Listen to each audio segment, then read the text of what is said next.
Bom dia, irmãos. Bom dia, igreja. Me foi dado esse desafio, que eu confesso que não é fácil. Falar sobre reforma protestante é tão abrangente, porque nós pensamos, às vezes, somente no dia 31 de outubro de 1517, mas temos que lembrar que houve uma pré-reforma, vários mártires nesse período, e depois uma segunda reforma, então é algo muito abrangente, mas o objetivo hoje é falarmos a ênfase na reforma sobre os símbolos de fé. Então a ideia é falarmos sobre símbolos de fé, uma herança piedosa da reforma. E eu queria que, enquanto eu falo, os irmãos vão pensando sobre os símbolos de fé. Aqueles que conhecem, aqueles que não conhecem, nós vamos relembrar e conhecer juntos aqui. Importante cada um estar pensando como tem sido tratado em nossas vidas os símbolos de fé. Como o pastor orou e também o Little Lutero trouxe, nós temos uma história de mártires. Então houve um preço muito alto a ser pago e vemos a graça de Deus deixando essa herança. E como nós temos tratado? A ideia é falar sobre a reforma e os símbolos de fé, qual a ligação que tem a reforma com os símbolos, por que surgiu o símbolo de fé durante a reforma protestante, a piedade de nossa herança confessional, razões do desprezo para os símbolos de fé, e aí uma conclusão e uma chamada, uma reflexão profunda em nossas vidas. Como foi dito pelo Little Lutero, esse foi um versículo que teve um impacto tremendo na vida de Lutero. Romanos 1,17, visto que a justiça de Deus se revela no Evangelho de fé em fé, como está escrito, o justo viverá pela fé. Não está sublinhado nas Escrituras, me permitam deixar sublinhado, porque foi exatamente essa frase, esse trecho desse versículo que impactou profundamente Lutero. E nos próximos 3 anos de sua vida, ele escreveu, após as 95 teses, pregada na porta da igreja do castelo de Wittenberg, Lutero continuou escrevendo, e sempre combatendo, nos seus escritos, as heresias que permeavam a igreja na época, a Igreja Católica Romana, com o objetivo de alertar os fiéis para os erros que estavam sendo colocados há muito tempo, e pessoas sofrendo em função dessa pregação errônea, e uma chamada para voltar para as Escrituras.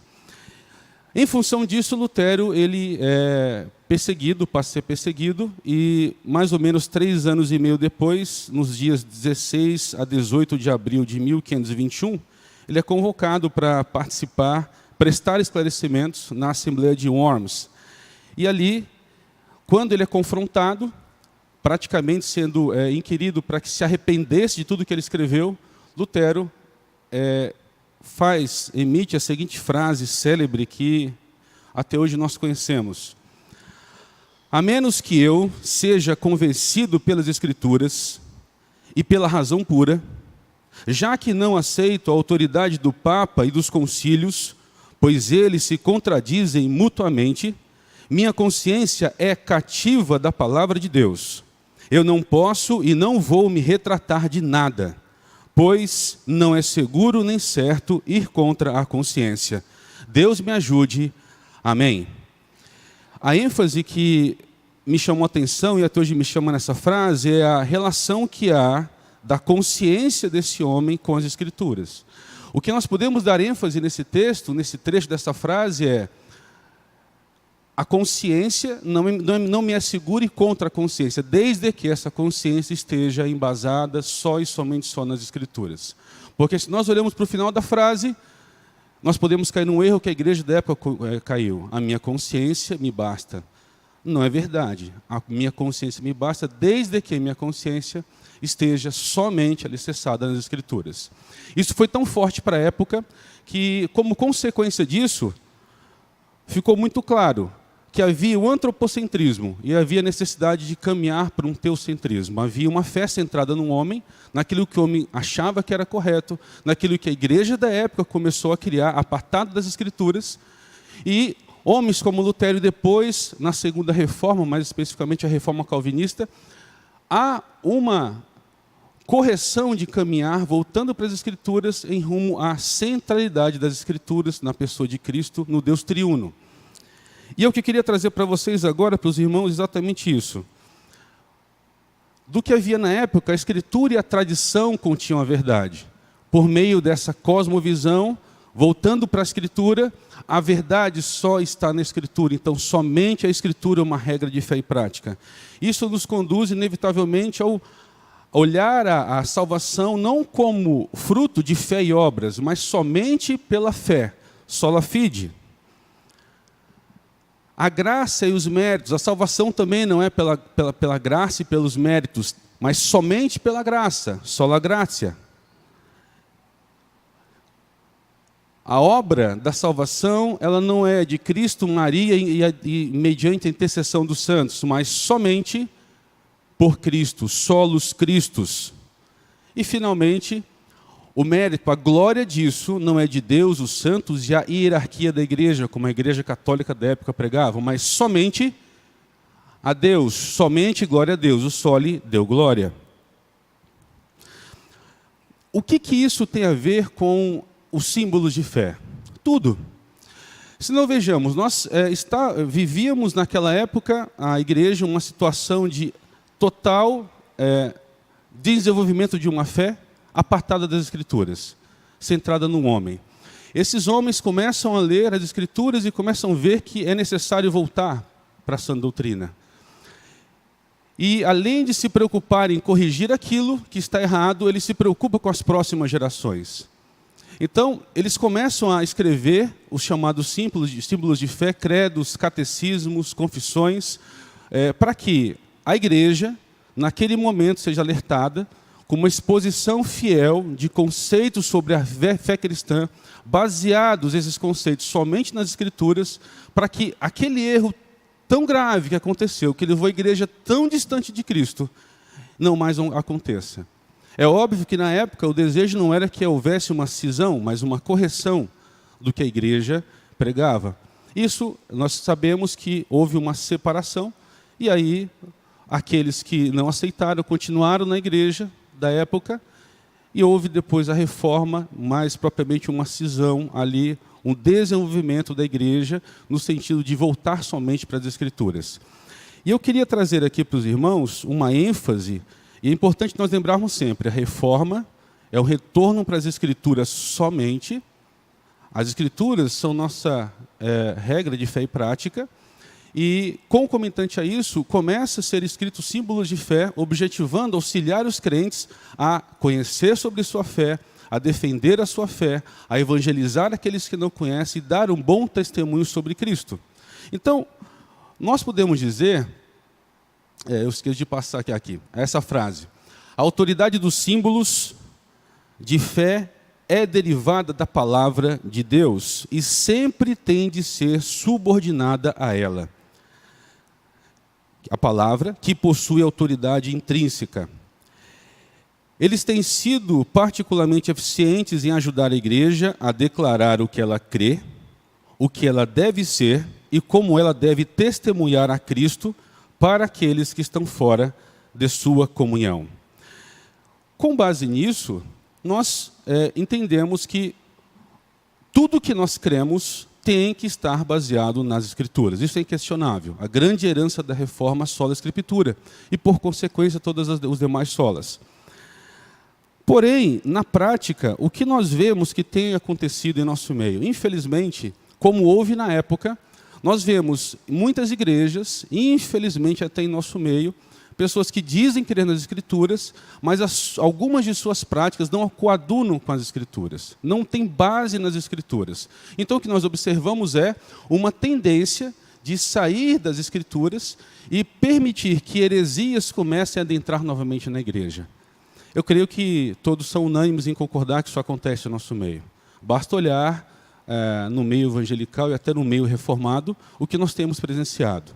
Isso deve trazer para nós um alerta de olharmos para a reforma e refletirmos qual o legado da reforma no sentido de nos dar meios de graça para que nós fujamos desse equívoco de cairmos em heresia perniciosas.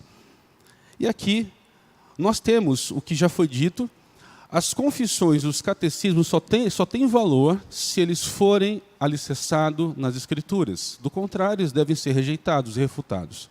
Então, a ênfase que eu quero trazer para os irmãos é como uma herança piedosa da reforma, olhando para o que esses homens foram movidos a fazer no passado, é óbvio que esses símbolos de fé, eles refletem o que as Escrituras dizem. Eles são baseados nas Escrituras. Esse é o ponto crucial para que nós possamos avaliar daqui para frente o que eu vou expor para os irmãos. Então, o que acontece? Havendo tendências de sair do eixo das Escrituras, as confissões, os catecismos, os símbolos de fé, eles mantêm o crente atentos para que aquilo que eu creio, ela deve ser sempre baseado nas Escrituras. E ter cuidado para modismos, novidades que adentram na igreja. Estando claro essa herança da reforma em relação aos símbolos, eu quero trazer para os irmãos aqui agora, continuando agora no item da piedade de nossa herança confessional, trazer aqui, eu não vou falar de todos os símbolos, tá? Aqui não estão todos os símbolos de fé, alguns deles.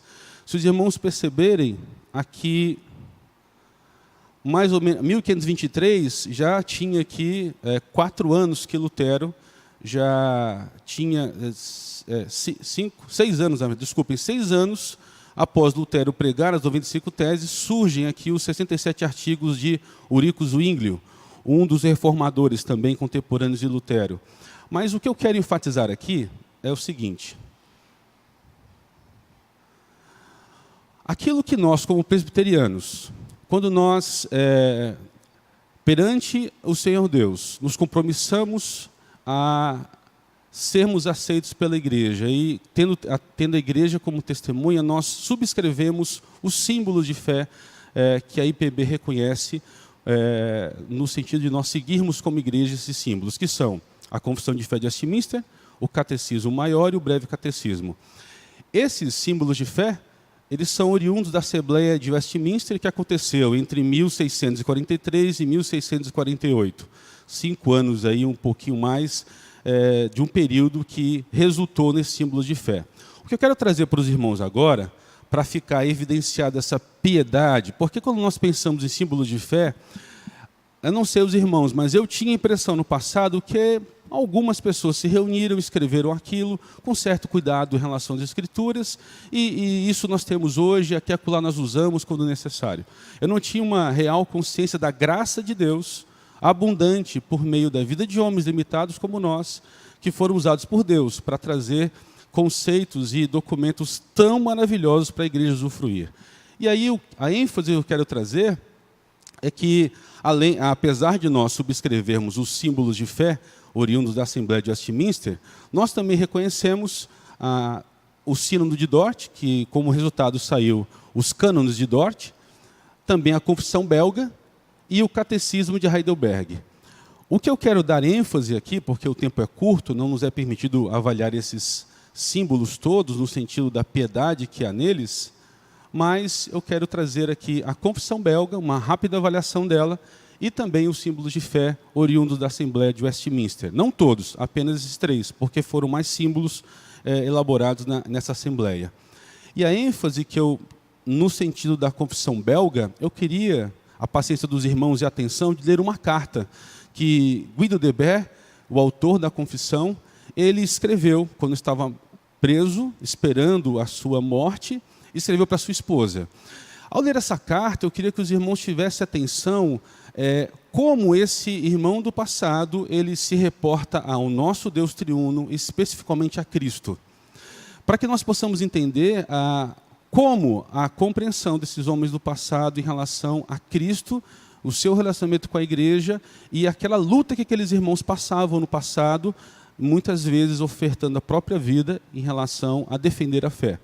E é o que nós vemos aqui na carta. Aqui tem ele na prisão, uma gravura antiga ali, o enforcamento dele. E aqui o seguinte, Guido de Bert foi enforcado em 31 de maio de 1567 por causa da sua fé. Depois de ficar várias semanas na parte mais suja de uma prisão chamada Brunain, em Valenciennes, que hoje faz parte da França. A cela dele era o lugar onde desembocava o esgoto da prisão. 12 dias antes de sua morte, ele escreveu uma carta à sua esposa, mostrando a sua confiança em Deus. E a carta diz o seguinte, eu peço que os irmãos acompanhem, é um pouco longa, mas eu serei breve, não farei comentários, mas prestem atenção, principalmente no que ele se refere a Cristo e suas motivações nesse relacionamento com o Senhor diante de sua morte. Este não é o lugar da nossa habitação, que está no céu. Este é apenas o local de nossa jornada. É por isso que ansiamos por nossa verdadeira pátria, que é o céu. Nós desejamos ser recebidos na casa do nosso Pai Celestial, ver nosso irmão, cabeça e Salvador Jesus Cristo, ver a nobre companhia dos patriarcas, profetas, apóstolos e muitos milhares de mártires, cuja companhia espero ser recebido quando encerrar o percurso da obra que recebi do meu Senhor Jesus Cristo. Eu te peço, minha caríssima amada, que te consoles com a meditação nessas coisas. Considera a honra que Deus te atribuiu ao dar-te um marido que não somente foi o ministro do Filho de Deus, mas era tão estimado por Deus que ele o permitiu possuir a coroa dos mártires. É uma qualidade de honra que Deus jamais concedeu aos anjos. Eu estou feliz, meu coração está leve e nada falta em minhas aflições. Estou tão cheio da abundância das riquezas do meu Deus, que tenho o bastante para mim e todos aqueles com quem posso conversar. Assim, oro ao meu Deus que mantenha sua bondade comigo, seu prisioneiro. Aquele em que confiei o fará, pois descobri por experiência que ele jamais abandonará aqueles que confiaram nele. Nunca imaginei que Deus pudesse ser tão gentil com uma criatura tão miserável quanto eu. Eu percebo fidelidade do meu Senhor Jesus Cristo. Agora, estou praticando o que preguei a outros. E devo confessar que, quando eu pregava, falava sobre as coisas que atualmente experimento como um cego fala de cores.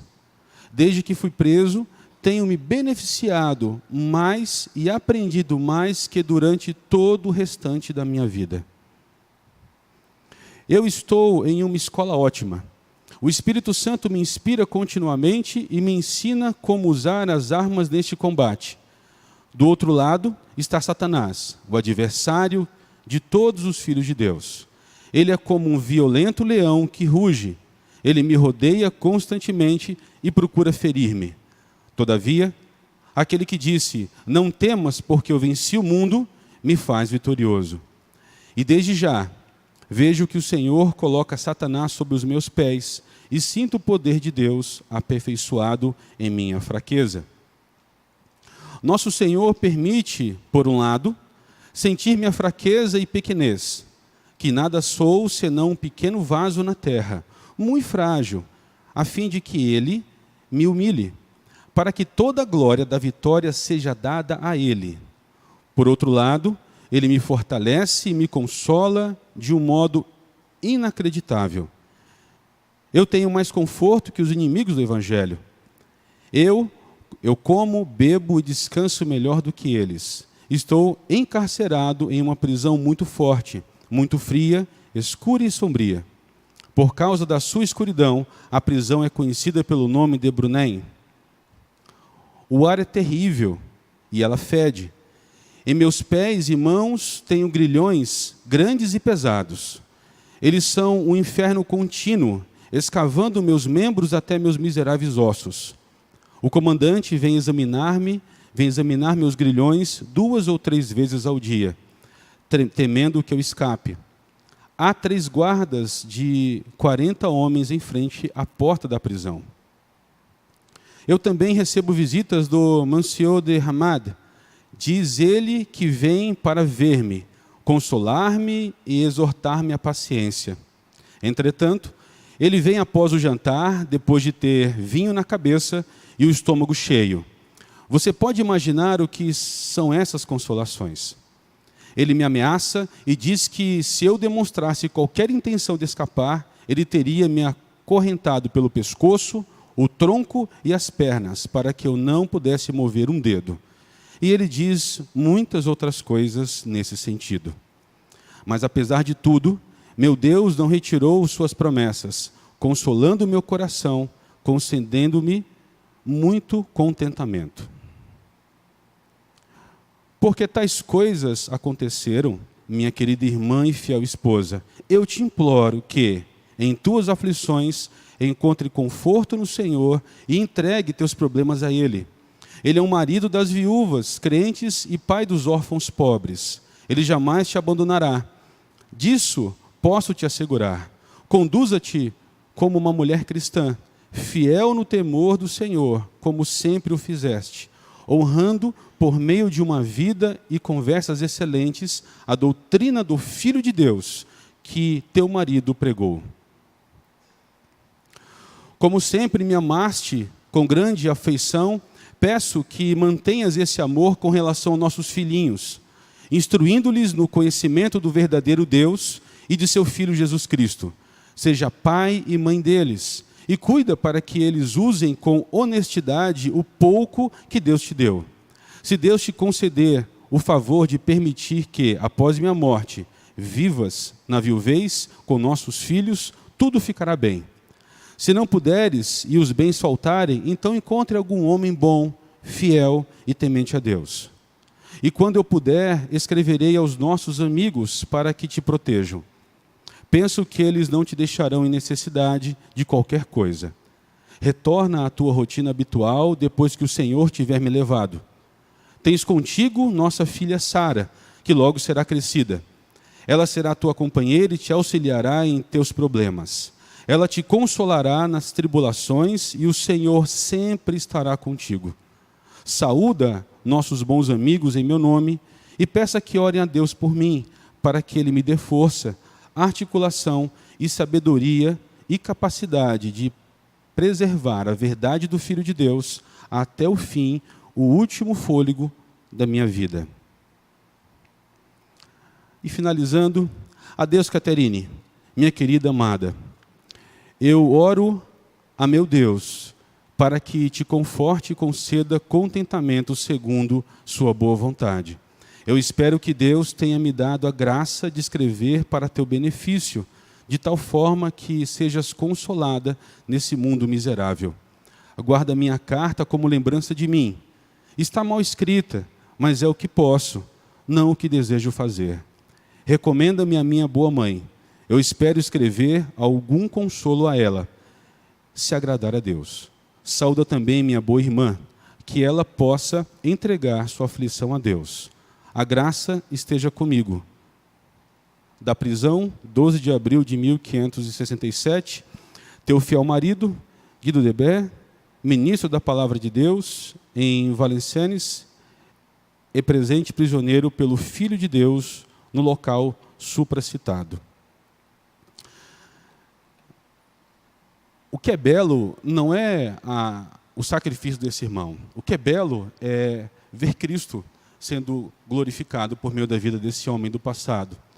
O que é belo é ver Cristo despejando a graça soberana e imensurável na vida de um homem, para que ele possa ser um instrumento nas mãos do Deus soberano e deixar o legado, tantos séculos depois, que nós ainda podemos usar e devemos usar para a glória de Cristo. Há uma frase de Calvino: os piedosos vivem pelo que acham em Cristo e não pelo que acham em si mesmos. E uma reflexão que cabe nesse momento é, olhando para essa herança, partindo, óbvio, o pressuposto que é baseado nas Escrituras, como nós temos tratado essa herança hoje como igreja reformada que somos? Nós temos buscado outra piedade diferente daquela que talvez por um ledo engano possamos achar em nós mesmos, ao contrário daquilo que as Escrituras apontam, que a verdadeira piedade só pode ser achada em Cristo. Desprezar esses símbolos de fé, de certa forma, é desprezar aquilo que o Senhor Jesus deixou de legado para nós também, por meio da fé de homens do passado, que temeram a Deus, amaram a Cristo e balizaram sua fé somente nas Escrituras. E aqui eu queria andar um pouquinho sobre a Assembleia de Westminster. Não sei se os irmãos sabem, eu vou falar rapidamente o que foi a Assembleia, quais os documentos que resultaram e dar uma ênfase final na Confissão de Fé de Westminster, para que os irmãos, aqueles que conhecem, me permitam, aqueles que vão rever, aqueles que não conhecem vão estar vendo pela primeira vez. A Assembleia de Westminster foi composta por 121 dos mais capazes pastores da Inglaterra, 20 membros da Casa dos Comuns e 10 membros da Casa dos Lordes. Todos os 121 teólogos eram ministros da Igreja da Inglaterra e quase todos eram calvinistas, e se reuniu na Abadia de Westminster, em Londres. Iniciou suas atividades em 1º de julho de 1643. Os trabalhos se estenderam por 5 anos e meio, durante os quais houve 1.163 reuniões do plenário e centenas de reuniões de comissões e subcomissões. A gente começa a ver que não foi algo feito ao léu, como eu pensava. Alguma coisa que 2, 3 pessoas se reuniram e escreveram. É algo realmente que exigiu um esforço, e talvez nós possamos imaginar, e eu pensava assim pelo menos, que era apenas alguma coisa de cunho teológico, de pessoas que entendiam muito teologia, que se reuniram e escreveram uma exposição de itens sobre a fé cristã. Entretanto, a Assembleia de Westminster caracterizou-se não somente pela erudição teológica, mas por uma profunda espiritualidade. Gastava-se muito tempo em oração e tudo era feito em um espírito de reverência. Cada documento produzido era encaminhado ao parlamento para aprovação, o que só acontecia após muita discussão e estudo. Os chamados padrões presbiterianos abordados pela Assembleia foram os seguintes: o diretório do culto público, forma de governo eclesiástico, confissão de fé e catecismo maior e breve catecismo. Todos nós subscrevemos Confissão de Fé de Westminster, o Catecismo Maior e Breve Catecismo. E não precisa levantar a mão, eu queria fazer uma pergunta apenas para que cada um medite. Quantos de nós lemos pelo menos uma vez esses 3 símbolos de fé?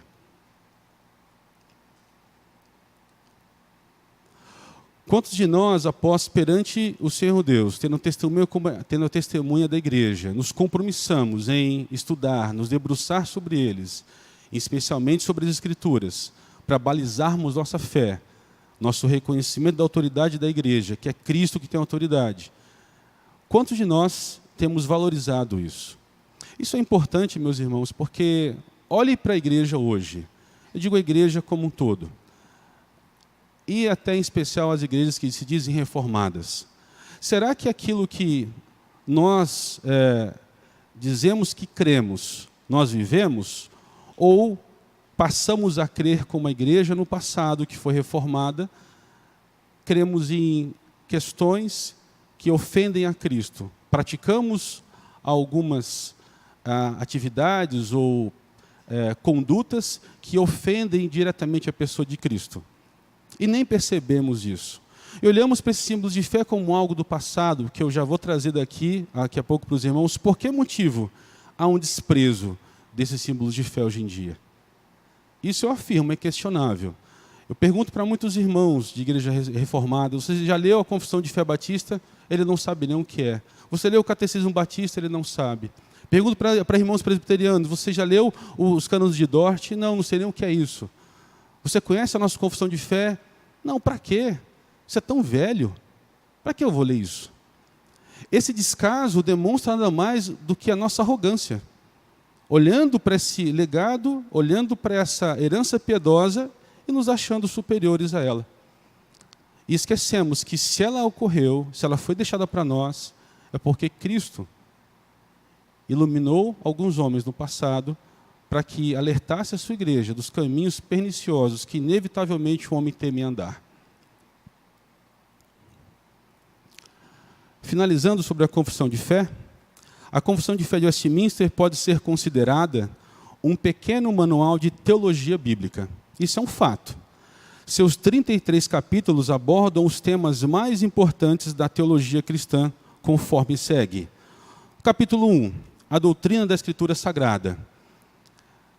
Eu queria que, ao passo que nós vamos expondo aqui, os irmãos comecem a pensar se há dúvidas sobre esses temas teológicos, e se nós temos ido até esse instrumento tão maravilhoso e conferido nas Escrituras se o que é dito nesse símbolo de fé, na Confissão de Fé de Westminster, há uma base bíblica, porque é assim que ele deve ser usado. Eu não sei quantos dos irmãos têm dúvidas sobre as Sagradas Escrituras. O capítulo 1 nos traz a doutrina sobre isso. O capítulo 2 a 5, a doutrina de Deus, o seu ser e suas obras. O capítulo 6 a 9, a doutrina do homem e da redenção. 10 a 15, a doutrina da aplicação da redenção. 16 a 19, a doutrina da vida cristã. Que infelizmente, hoje nós temos, eu falo por mim, tenho negligenciado muito uma vida piedosa nos seus irmãos. E por que não usar o que é exposto nesses breves capítulos e conferir nas Escrituras as suas devidas bases bíblicas para que nós clamemos a Deus, tendo um modelo a ser seguido, pedindo graça do Senhor para que possamos glorificar de maneira mais excelente o nosso Cristo. Capítulo 20 a 24, a doutrina do cristão na sociedade. E capítulo 25 a 31, a doutrina da igreja. E, finalmente, capítulos 32 a 33, a doutrina das últimas coisas, a escatologia. Meus irmãos, eu confesso aos irmãos que eu passei a conhecer o símbolo de fé mais ou menos há uns 3 anos. E como isso me incomodou, quando eu passei a ler, passei a conferir a sua veracidade, as suas veracidades nas Escrituras, como eu fui preenchido de uma tristeza e, ao mesmo tempo, uma raiva de mim mesmo por quantas coisas erradas e tolas eu fiz na minha vida cristã. E aí vem a paz daqueles que conhecem a Deus, de nos tranquilizarmos na graça, na obra perfeita de Cristo, que nos dá tranquilidade para continuar vivendo, porque Ele pagou tudo na cruz. E aí o conceito de misericórdia ele fica tão abundante quando nós passamos a conhecer mais profundamente essas doutrinas cristãs. E a pergunta é, nós conhecemos? Nós temos usado esse símbolo de fé como meio de investigar as Escrituras de maneira mais profunda, mais objetiva, ou temos vivido um subjetivo do achismo daquilo que está em nosso coração? Razões do desprezo pelos símbolos. Eu vou trazer aqui, isso são alguns itens, eu até sugiro que os irmãos leiam um livro maravilhoso, O Imperativo Confessional, de Carl Trueman. É um livro que ele traz uma confrontação à igreja no presente, para nós olharmos para os símbolos de fé, entendermos a sua origem, entendermos profundamente por que a igreja hoje os despreza tanto. É óbvio que aqui não dá para expor todas as quase 300 páginas do livro, mas eu peguei os tópicos principais que Carl Trueman elenca como as principais causas desse desprezo para com os símbolos de fé. Eu quero compartilhar com os irmãos. Há aqui a ciência e a tecnologia. Essa relação é óbvio que nós vemos o quanto a ciência e a tecnologia têm avançado. Isso não é ruim, isso é ótimo. Nós vemos a graça comum de Deus disso. A questão é que começa a haver uma relação entre passado e presente, e as pessoas mais novas e as mais velhas, no sentido de, às vezes até involuntariamente, desprezar o que é antigo e valorizar o que é novo. O que é novo, o que é moderno, é melhor do que aquilo que é antigo. O que é antigo é ultrapassado. Hoje o ser humano, com a tecnologia, avançou tanto que as coisas do passado não são mais necessárias. E isso, inevitavelmente, tem alcançado a forma como o cristão olha para os símbolos de fé. E essa relação vai justamente impactar nessas atitudes culturais, como nós, como igreja, abandonamos uma cultura tão bela do passado e começamos a achar que não, eu não preciso mais dela. E eu creio, meus irmãos, que muito dos erros que nós temos hoje é porque nós deixamos de lado as Escrituras, primeiramente, e também deixamos símbolos de fé que nos auxiliam no exame das Escrituras. Lembrando o que Lutero falou, porque no Lutero nós temos o livre exame, mas não a livre interpretação.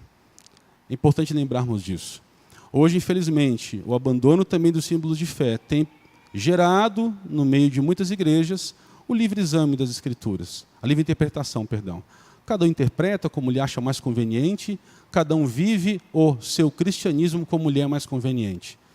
Sem dúvida alguma que o abandono do símbolo de fé tem uma contribuição também nesse sentido. Consumismo, marketing, o consumidor é o rei. Vivemos hoje uma era, e eu vi, achei interessante e ao mesmo tempo triste, um expert em marketing, ele dizendo que vocês não sabem o que é o marketing. Ele próprio dizia isso. Está no YouTube, ele fala, vocês são manipulados. Nós manipulamos as mentes. Nós criamos necessidades. Nós criamos vitimizados. E nós criamos necessidades de consumo. Nós criamos consumismo. Esse, segundo ele, não sou eu que estou dizendo, é o principal objetivo do marqueteiro. E, infelizmente, isso também tem gerado aquele conceito de o consumidor é rei. Eu quero aquilo que me faz bem. Eu quero aquilo que me é mais prazeroso. Esse negócio de símbolo de fé, isso é coisa do passado. É tão chato ler isso. Eu nem entendo muito bem, eu não quero saber disso. Eu estou mais afim de ver coisas modernas. Então, essa necessidade do homem, criada pelo marketing, de satisfazer os seus desejos continuamente centrados em si mesmo, e muitas vezes é involuntário, também tem um impacto na forma como nós tratamos esses símbolos do passado. Desaparecimento da natureza humana. E aqui o conceito de construção. O que quer dizer desaparecimento da natureza humana? Nós somos feitos à imagem e semelhança de Deus. Se nós notarmos essa construção que tem sido divulgada, que o homem ele deve buscar a sua realização, você tem que realizar os seus sonhos, você tem que buscar ser feliz. De certa forma, é um abandono. Alguns, a maioria faz involuntário, isso até no meio da igreja. O abandono de o quê? De entender que nós fomos feitos à imagem e semelhança de Deus, e o nosso objetivo principal nessa terra é morrermos para nós mesmos e vivermos para a glória de Cristo. Porém, esse conceito de desaparecimento da natureza humana tem atingido até a igreja. Pessoas têm olhado para a fé cristã como algo que lhe é aprazível apenas até o momento em que o pastor, o pregador, o presbítero, o diácono não incomoda com a palavra um pouco mais dura. Quando há uma palavra mais dura no sentido de glorificar somente a Cristo, humilhar o homem, começa a haver um estranhamento. Não, eu vou construir uma outra realidade, isso não me faz bem. E essa realidade é totalmente apartada do temor do Senhor. Essa construção que muitos de nós às vezes fazemos em nossa mente sem nem percebermos, e o que vos fala, eu luto contra isso, também nos leva a olhar para os símbolos de fé e vê-los como algo que não é tão importante assim. E aqui vem o que é abundante hoje, infelizmente no meio da igreja. Palavras misticismo e pragmatismo. Palavras relativismo. Isso é verdade para você. Para mim não é bem assim. Você tem a sua verdade, eu tenho a minha, eu não entendo assim as escrituras. Cara, mas tem um símbolo de fé. Não, cara, que símbolo de fé? Isso é coisa do passado. Isso é coisa de tradição antiga, isso não existe mais. Relativismo. O fim dos absolutos, né? E o relativismo é tão absurdo que em si mesmo ele se anula. Tudo é relativo e não na verdade. E a minha afirmação de tudo é relativo. E as pessoas vão vivendo isso, infelizmente, no meio da igreja. Eu tenho ouvido, igreja quando eu falo de maneira geral, pessoas dizendo, não, Joaquim, isso é a tua verdade. Mas e a Bíblia? Não, cara, não vejo assim. Então as escrituras são colocadas em segundo plano, quiçá os símbolos de fé, que são baseados nela.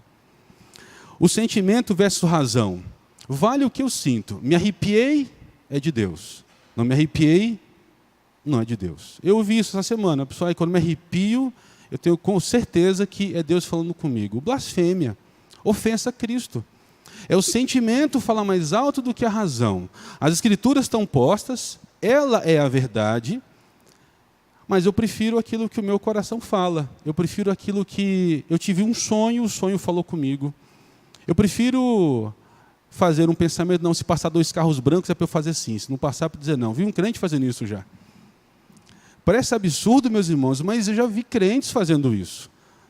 Né? Por que disso? O abandono das Escrituras, o abandono também dos símbolos de fé, que são instrumentos piedosos, para que nós tenhamos uma maneira de consultar as Escrituras. Temos tópicos muito bem organizados, uma exposição ali de fé, para que possamos ir para as Escrituras e entendê-las melhor. A ideia da verdade está na utilidade, é o pragmatismo. Funcionou, é a verdade. Se não funcionar, coitado de Jeremias, né? Coitado de homens do passado, como Jó, que aos olhos de muito não funcionou, você não usou esse modelo de multiplicação, não deu certo, então você está com um pecado escondido na sua vida, alguma coisa está errada com você.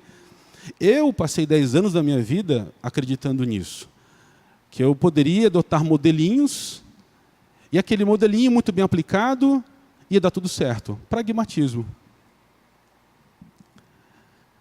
E aí, meus irmãos, essas palavras, o misticismo e o pragmatismo, eles têm tido um impacto terrível no desprezo também em relação aos símbolos de fé.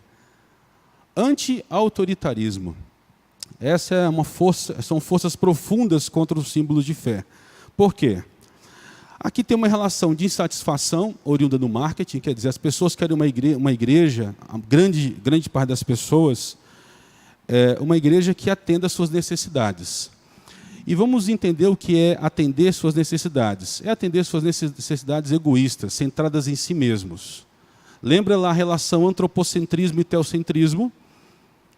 E aqui é importante lembrarmos do começo da aula e vermos como o homem, como nós, tendemos sempre para uma autossatisfação. E não para a glória somente a Cristo.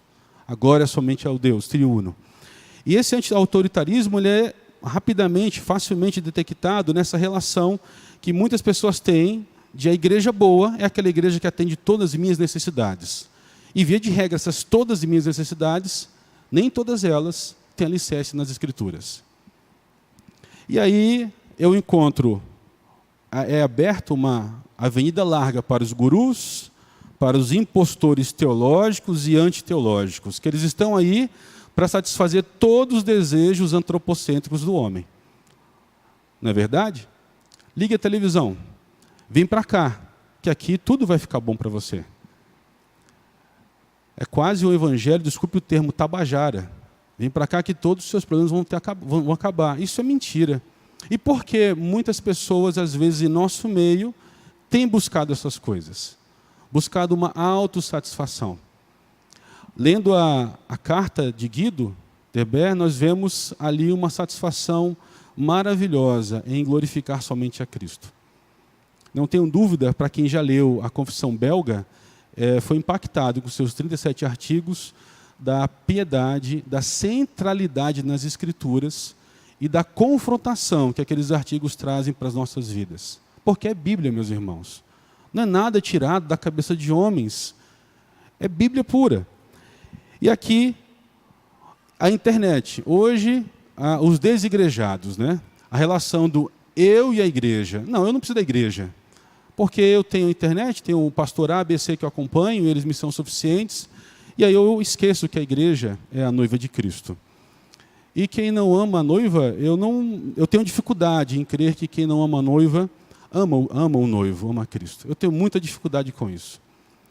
Mas hoje, é inquestionável que tem crescido os desigrejados com todas as desculpas antropocêntricas, porque eu fui magoado, porque eu fui enganado, centradas nele mesmo, e dando as costas para o nosso Cristo e a sua noiva.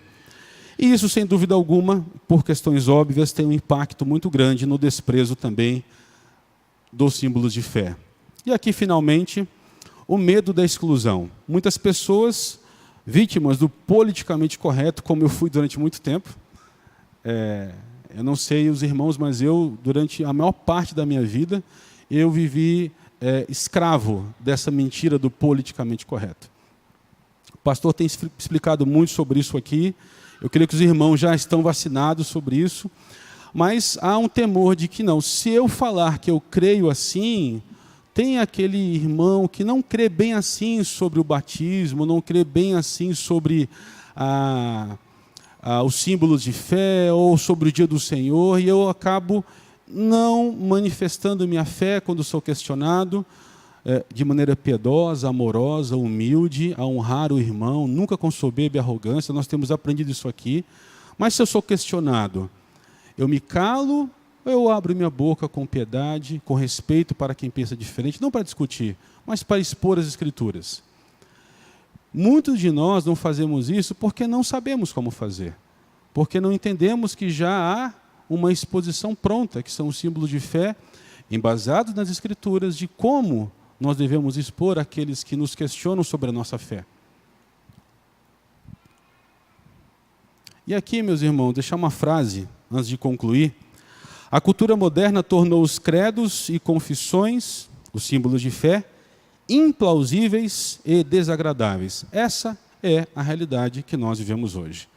Isso é desagradável. E nós encontramos desde as justificativas mais bem elaboradas, daquelas mais grosseiras. Na verdade, a nossa negação é contra as Escrituras. Ao negar os símbolos de fé, o que nós fazemos, quando o fazemos, é dizer que eu não creio nas Escrituras, porque eles são baseados nas Escrituras.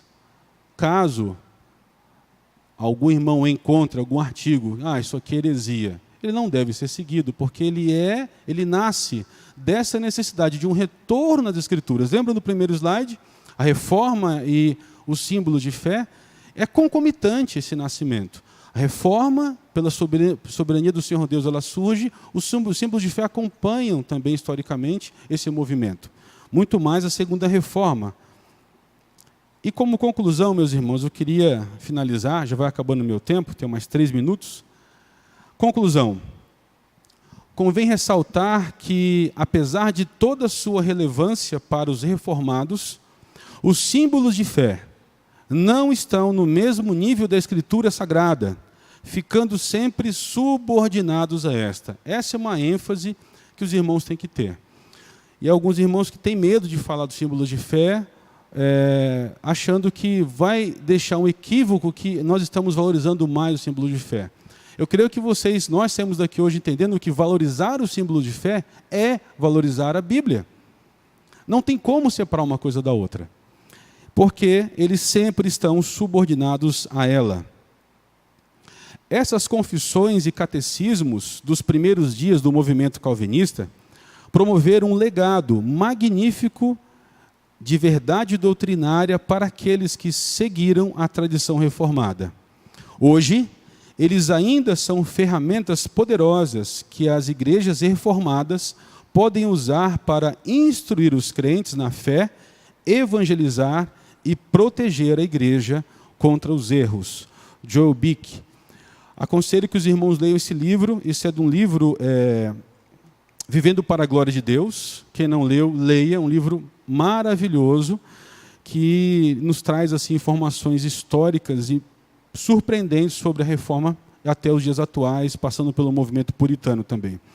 Então, aqui a ênfase hoje elas ainda são ferramentas poderosas que as igrejas reformadas podem usar para instruir os crentes na fé, evangelizar e proteger a igreja contra os erros. Meus irmãos, eu vi, uma vez conversando, acho que foi com o pastor Gessé, ele falou que muitas vezes ele evangeliza usando os cinco pontos da graça, que alguns chamam de 5 pontos do calvinismo, mas em respeito a Calvino eu prefiro falar os 5 pontos da graça.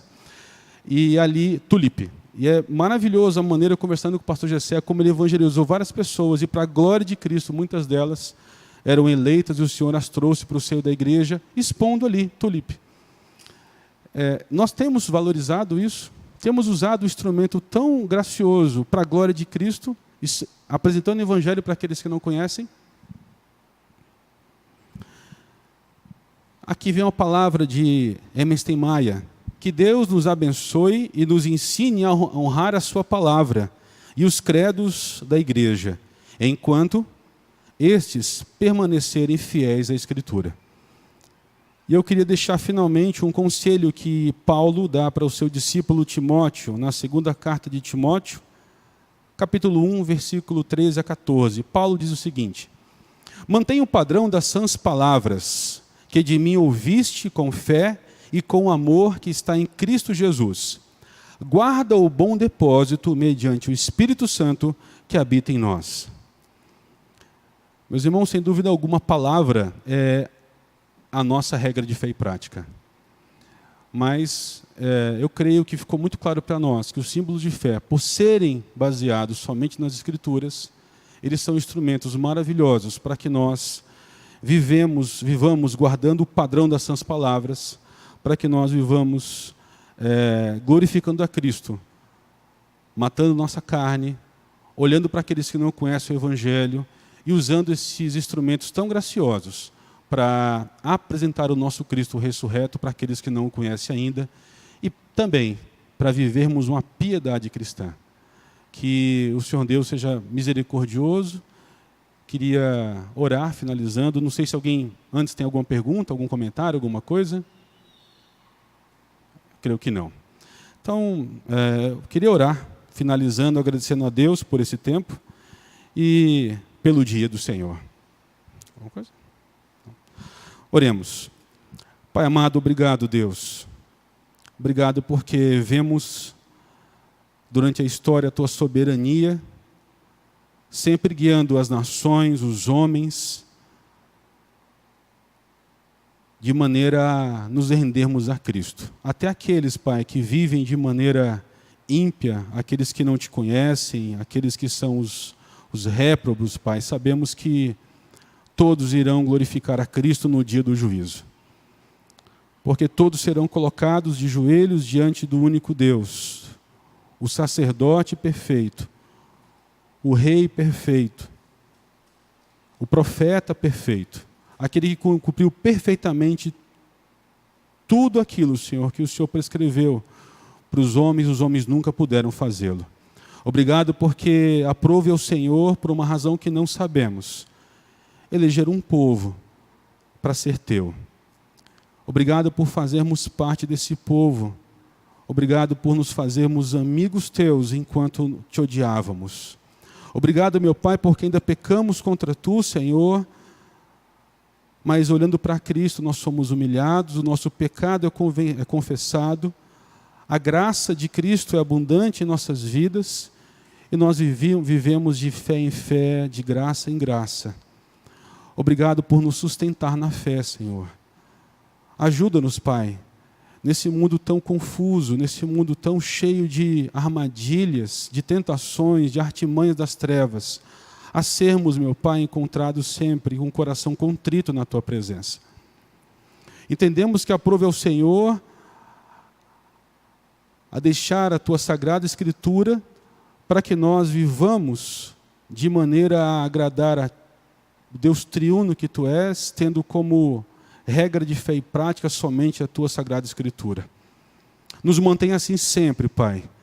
Nos distancia da negligência, nos distancia, meu Pai, daqueles que olham para o passado e negligenciam instrumentos de graça como símbolos de fé, que enquanto eles estão alicerçados nas Escrituras, são maravilhosos instrumentos para nos auxiliarmos em andarmos em piedade na Tua presença. Sê conosco, Pai, nos incomoda. Traz de novo esse mesmo ardor do passado que muitos de nós temos deixado. Nos confronta em nossos dias, que o culto no lar seja utilizado os símbolos de fé. Que nas nossas meditações matinais com nossos filhos pequenos, o breve catecismo seja usado para instruí-los no temor do Teu nome. Ajuda-nos, Pai, a olhar para as nossas vidas e vermos que tendemos sempre ao caminho que Te desagrada. Mas, novamente, o Senhor, por meio do Teu Santo Espírito, nos constrange. Ó Senhor, obrigado por tamanha fidelidade para conosco, apesar de nossa infidelidade. Obrigado, Senhor, pelo Teu dia, porque nós temos a liberdade de nos encontrarmos como igreja reunidos aqui, enquanto tantos irmãos vivem a realidade daquele irmão do passado viveu. Em especial, o nosso exemplo perfeito, primordial, excelente, pleno, sublime, que é o nosso Cristo. Que o sacrifício do nosso Cristo nos incomode a olhar para nossas vidas continuamente, nos arrependermos das nossas escolhas más que ofendem a Cristo, morrermos, sermos crucificados todos os dias com Cristo, por nossos desejos vãos, nossos conceitos errôneos e por o desprezo, Pai, que temos tido muitos de nós. E eu me incluo nesse, Senhor, com instrumentos tão piedosos que o Senhor deixou para a sua igreja. Obrigado, ajuda-nos nesse dia, seja conosco ainda no que vamos fazer, seja conosco em especial preparando nossos corações e mentes para o ápice desse dia, que é o momento que nos reuniremos como igreja para glorificar o nome de nosso Cristo. Nos tira de distrações, nos tira, meu Pai, de tudo aquilo que nos afasta de um espírito reverente e submisso. E que Cristo, somente o nosso Cristo, seja sempre glorificado em nossa vida. Obrigado, Senhor, em nome de Cristo que eu agradeço. Amém.